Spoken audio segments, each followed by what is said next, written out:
सारा राज्य रे लागी रही कोहला पाग सांगकु झिपिझिपि वर्षा ओडिशार सबुठी एभली पाग जारी रही।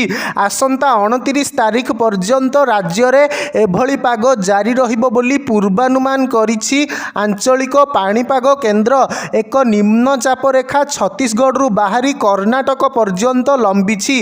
एहा सह वायुमंडलर उपरी भाग रे पश्चिमा वायु प्रवाह सांगकु निम्न चाप रेखा सक्रिय रहिछि।